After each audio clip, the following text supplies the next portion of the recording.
Well, we are on an epic adventure today at the Manitou cliff dwellings. Wow, this is so cool! Our adventure continues. We're here at Garden of the Gods. Isn't it amazing? Look at how skinny they are. This is beautiful. We're climbing over Monarch Pass right now. Noah actually helped us back in. Up? Yeah, exactly. On our last episode, we learned a few lessons after a teary and muddy start to our Telluride adventures. With so much of Colorado left to explore, it was time to move on, and today we're taking you along for the ride to find more beautiful free camping and explore a few iconic spots just outside Colorado Springs. We're Howard and Caitlin Newstate, dog people, food people, adventure people. We've been living on the road for the past 4 years, traveling through North America and beyond. Each week we bring you along with us to show you how to live like a local in every new state we visit. Y'all ready? Y'all ready? Yay! Let's go. I feel like we are making almost a complete circle around the state of Colorado because a couple weeks ago we left Denver and went up and around and we finished the circle.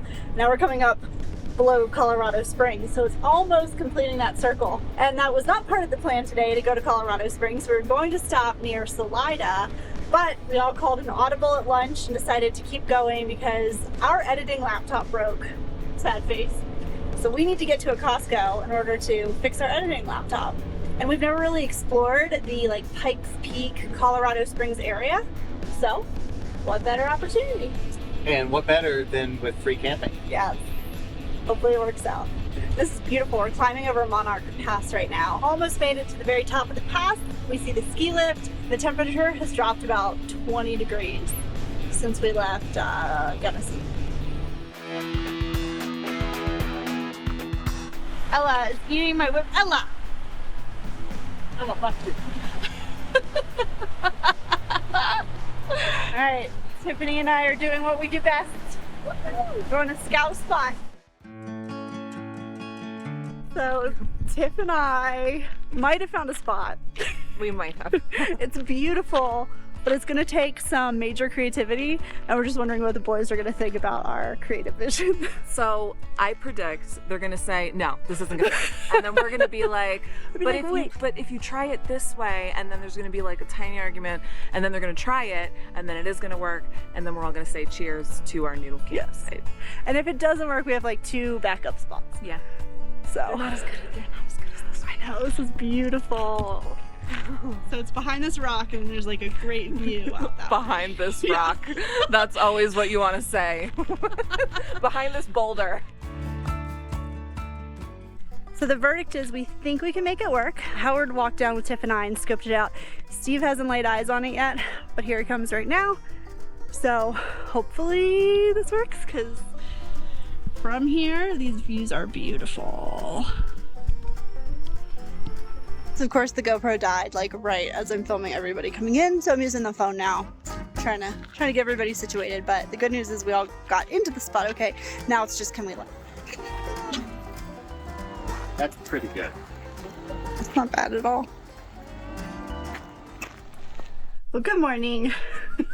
We got all set up in the spot last night and it was fine. Tiffany and Steve had a little bit of a harder time because they went into the spot first and it's definitely more uneven, and we're pretty much perfectly level here. But a new site opened up. There were some tent campers that were in this huge spot and they left bright and early this morning, so we're actually going to move down there because it's just more level. We'll have more solar and there are better views. Ella, are you okay? She just fell out of the dog chair. So we're gonna get all packed up and just kind of move right down there.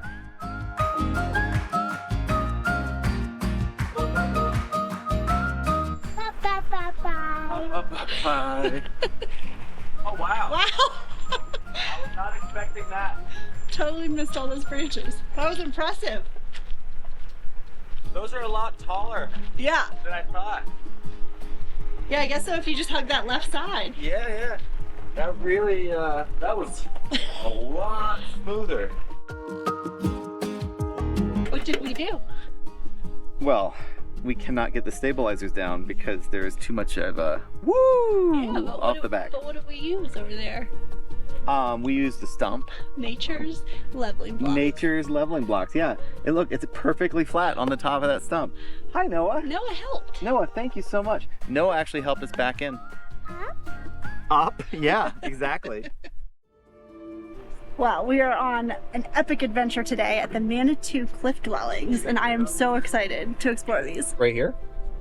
Okay. Sounds like a plan. Wow, look at this! Wow.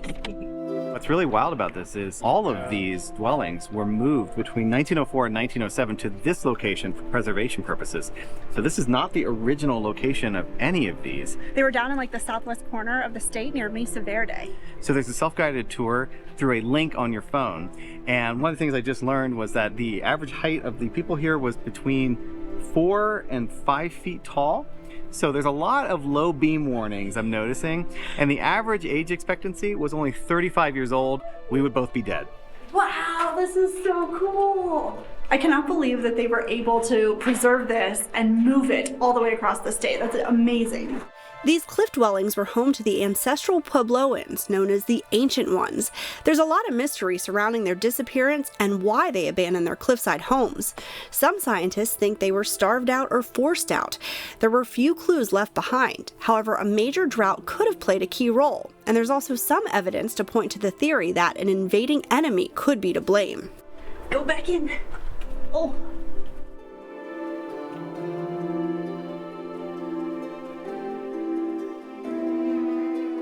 So this was a 4-family structure, and the women and children would hide upstairs when it was being raided, and the men would be outside fighting and defending it. So inside there's like a bench with these wooden slats, and there's a sign that talks about how as people started to abandon their homes, they began using these as like roosts for turkeys, and so they were kept in there, and they actually found like a bunch of turkey droppings when this was rediscovered. When I came back outside and really started to look at more of the structure, you start to see things that you didn't see before. For example, there are a bunch of pictographs that are, I think that's the one where it's painted into the rock up there. Very cool when you just kind of step back and see. After you go through the cliff dwellings, definitely go check out the museum and even the gift shop. Yeah, it's a multi-story pueblo that has been converted into a museum and of course a gift shop. But there's all kinds of really interesting information there, including how they use the rings from trees in order to determine the actual age of some of the structures.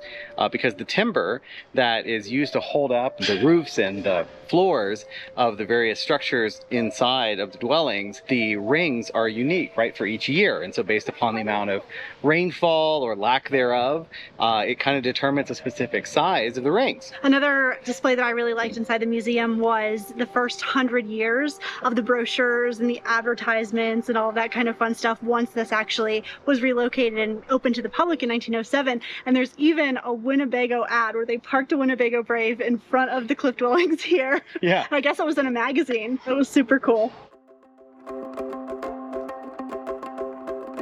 Our adventure continues. Our adventure continues. Woo! We're here at Garden of the Gods. We went to the visitor center.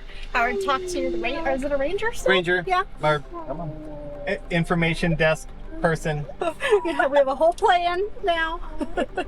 Yeah, she's like all this little illustrator. Like she drew and sketched really and everything. did. Yeah.